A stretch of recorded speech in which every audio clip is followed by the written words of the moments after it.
नमस्ते। आज के इस खास विश्लेषण में हम सीधे एक बेहद गहरे और रहस्यमयी आध्यात्मिक प्रवचन को डिकोड करने वाले हैं। आज का विषय कोई आम विषय नहीं है। ये भक्ति, दुनिया के आने वाले विनाश और इंसान की आंतरिक विजय जैसे भारी कॉन्सेप्ट्स पर बात करता है।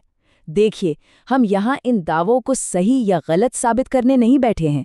हमारा काम बस इस दिलचस्प विचारधारा को पूरी तरह से तटस्थ होकर समझना है, ताकि जान सकें कि आखिर ये टेक्स्ट कहना क्या चाहता है।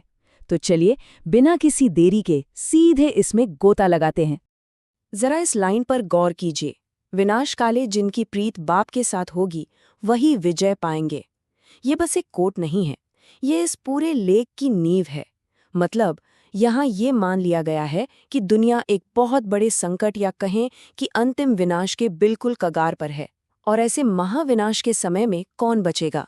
दावा है कि सिर्फ वो लोग जो एक पिता यानी परम पिता से सच्चा और इकलौता प्रेम रखेंगे, सिर्फ उन्हें ही आध्यात्मिक जीत मिलेगी। बहुत ही सीधा और स्पष्ट दावा है, जो हमें ये सोचने पर मजबूर करता है कि संकट के समय हमारा असली फोकस कहाँ होना चाहिए। अब इस पूरी विचारधारा को अच्छे से समझने के लिए हमने इसे 5 हिस्सों में बांटा है। पहला, आध्यात्मिक प्रेम की जरूरत। दूसरा, सच्ची भक्ति के लक्षण क्या हैं। तीसरा, गीता की एक बिल्कुल नई व्याख्या। चौथा, आध्यात्मिक सेवा का मतलब। और पांचवा, मन की सबसे ऊंची अवस्था यानी अचल स्थिति। तो आइए सबसे पहले भाग से शुरुआत करते हैं, जो है आध्यात्मिक प्रेम की आवश्यकता। चूंकि लेख ये मानकर चलता है कि दुनिया का विनाश बहुत करीब है, इसलिए इसका सारा जोर इस बात पर है कि अब बाहरी दुनिया से ध्यान हटाकर आध्यात्म की तरफ मुड़ने का समय आ गया है। यहाँ दुनियावी और रूहानी प्रेम के बीच एक बहुत गहरी लाइन खींची गई है। दुनियावी प्रेम को सिर्फ शारीरिक लगाव माना गया है, जो अंततः हमें सिर्फ दुख और भटकाव ही देता है। इसके ठीक उलट रूहानी प्रेम का मतलब है उस एक पिता के साथ गहरा और इकलौता जुड़ाव। लेख कहता है कि यही वो इकलौता रास्ता है जो मुक्ति दिलाएगा। आसान शब्दों में कहें तो दुनियावी रिश्तों पर टिके रहना यहाँ पूरी तरह से व्यर्थ बताया गया है। बढ़ते हैं दूसरे भाग की तरफ, सच्ची भक्ति के लक्षण। अब सवाल ये उठता है कि इस विचारधारा में एक सच्चे साधक की पहचान आखिर होती कैसे है। तो देखिए, इसके 6 मुख्य लक्षण बताए गए हैं। एक सच्चे साधक की बुद्धि कभी इंसानों या शारीरिक चीजों में नहीं अटकती। वो हमेशा विजयी होते हैं और अपने पिता से कुछ भी नहीं छिपाते। मतलब एकदम 100% ट्रांसपेरेंसी। वो रोज सुबह जल्दी उठते हैं, आध्यात्मिक सेवा में अपना सब कुछ झोंक देते हैं और उनका मन फालतू की दुनियावी बातों में बिल्कुल नहीं भटकता। तो बॉटम लाइन ये है कि साधक का फोकस लेजर की तरह शार्प होना चाहिए, बिना किसी बाहरी डिस्ट्रैक्शन के। अच्छा, अभी हमने सुबह जल्दी उठने यानी अमृत वेला का जिक्र किया। इसे थोड़ा सा क्लियर कर लेते हैं। लेख के हिसाब से अमृत वेला सुबह का वो एकदम शांत और पवित्र समय है जब साधक एकांत में बैठता है। ये सिर्फ कोई डेली रूटीन नहीं है, ये वो पल है जब साधक उस परमपिता को बहुत गहराई से याद करता है और अपने अंदर एक कमाल की खुशी और एनर्जी महसूस करता है। यहाँ तक कहा गया है कि अगर इस समय ध्यान नहीं लगाया तो वो सच्ची आंतरिक खुशी कभी नहीं मिलेगी। ये पूरे दिन की सबसे अहम नींव है। चलिए अब तीसरे भाग पर आते हैं, जहां गीता की एक बिल्कुल ही नई व्याख्या की गई है। यह हिस्सा बहुत ही दिलचस्प है, क्योंकि यहाँ स्रोत श्रीमद् भगवत गीता को लेकर कुछ ऐसे दावे करता है जो हमारी पुरानी मान्यताओं को सीधे चुनौती देते हैं। हम पारंपरिक रूप से क्या मानते हैं? यही कि गीता का ज्ञान श्री कृष्ण ने दिया था और ईश्वर सर्वव्यापी है, यानी कण कण में है। लेकिन रुकिए, यह लेख एकदम अलग ही बात कहता है। इसके अनुसार गीता का ज्ञान श्री कृष्ण ने नहीं, बल्कि खुद परम पिता या ज्ञान के सागर ने दिया है। और तो और यह इस बात को भी नकारता है कि ईश्वर सर्वव्यापी है। यह एक बहुत ही बड़ा वैचारिक शिफ्ट है, जो इस थ्योरी को बाकी सभी मान्यताओं से बिल्कुल अलग कर देता है। और मजे की बात यह है कि इस नई व्याख्या को सिर्फ पन्नों तक सीमित नहीं रखा गया है। फॉलोअर्स को बाकायदा ये निर्देश दिया गया है कि जो लोग पारंपरिक गीता पाठशालाओं में जाते हैं, उन्हें खास तौर पर आध्यात्मिक प्रदर्शनियों में बुलाया जाए। मकसद क्या है? मकसद ये है कि वे खुद आएं, इस नए ज्ञान को देखें, उसे अपनी पुरानी समझ के साथ तौलें और खुद तय करें कि सच क्या है। मतलब अपनी पुरानी मान्यताओं को दोबारा परखने का ये एक खुला निमंत्रण है। इस पूरी सोच को और अच्छे से समझाने के लिए लेख 2 बहुत ही स्ट्रॉन्ग शब्दों का इस्तेमाल करता है, पत्थर बुद्धि और पार्सर बुद्धि। उदाहरण के लिए यूरोप के यादवों का जिक्र करते हुए कहा गया है कि जो लोग दुनिया के विनाश के लिए हथियार और साधन बना रहे हैं वो पत्थर बुद्धि हैं, वो तबाही की तरफ भाग रहे हैं। इसके बिल्कुल उलट जो लोग इस आध्यात्मिक ज्ञान को समझ रहे हैं और खुद को स्वर्ण युग के लिए तैयार कर रहे हैं, वे पार्सर बुद्धि यानी दैवीय बुद्धि वाले हैं। ये दो बिल्कुल विपरीत दिशाओं में जा रही मानवीय सोच का बहुत ही सटीक उदाहरण है। अब बात करते हैं भाग 4 की, आध्यात्मिक सेवा के प्रति समर्पण।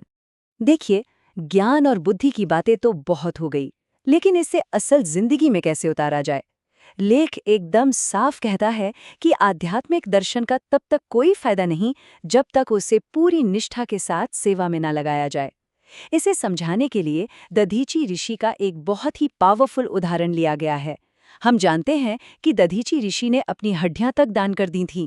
इस रूपक का मतलब बस इतना है कि एक सच्चे साधक को सेवा में ठीक वैसा ही समर्पण दिखाना चाहिए। अपना शरीर, मन, ऊर्जा सब कुछ झोंक देना है। ये कोई कैजुअल सेवा नहीं है, यह एक बहुत ही कठोर और पूरे समर्पण की मांग करता है। तो फिर इस सेवा का सही तरीका क्या है? इसके 3 बहुत ही क्लियर स्टेप्स बताए गए हैं। पहला, मामेकम, जिसका मतलब है केवल एक पिता से डायरेक्ट कनेक्शन बनाना। दूसरा स्टेप बहुत जरूरी है, किसी भी मानव गुरु या तथाकथित आत्माओं के प्रवेश जैसी बातों से बिल्कुल दूर रहना, क्योंकि इसे सीधा भटकाव माना गया है। और तीसरा स्टेप है अपना तन, मन और धन पूरी तरह से इस आध्यात्मिक सेवा में लगा देना। सीधे शब्दों में कहें तो यहाँ किसी भी मिडलमैन या बिचौलिए के लिए कोई जगह नहीं है।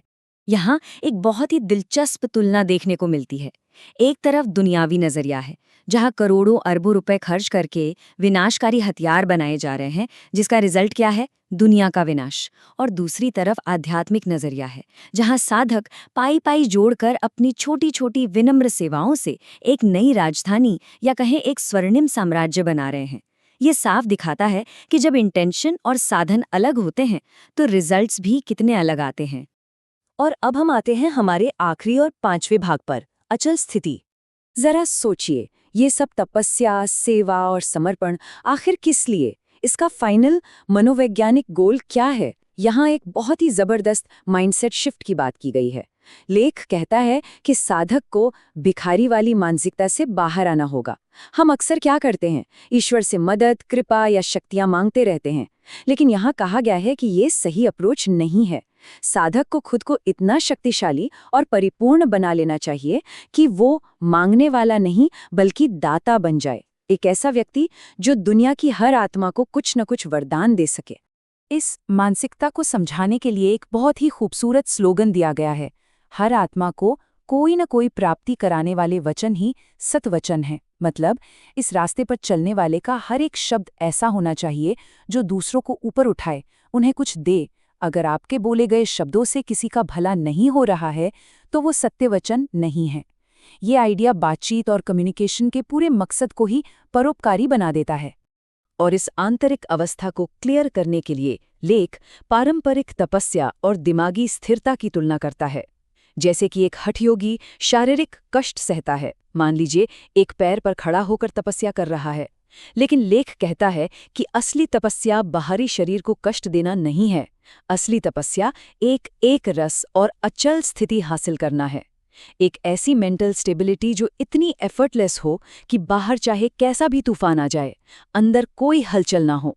यहाँ बाहरी कठोरता से कहीं ज्यादा अहमियत आंतरिक स्थिरता को दी गई है। चलिए इस पूरे विश्लेषण को हम स्रोत से ही लिए गए एक बहुत ही गहरे सवाल के साथ खत्म करते हैं। परिस्थिति श्रेष्ठ है या स्वस्थिति श्रेष्ठ है?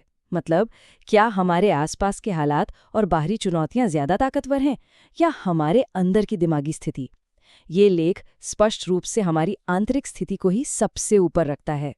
ये सच में सोचने पर मजबूर कर देता है कि हमारी असली ताकत आखिर कहाँ है, बाहर की दुनिया में या हमारे अपने भीतर।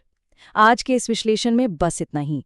इस जटिल थियरी को डिकोड करने का ये सफ़र यकीनन बहुत ही दिलचस्प रहा। सोचने के लिए काफ़ी कुछ है, तो विचार करते रहिए और मिलते हैं अगली बार।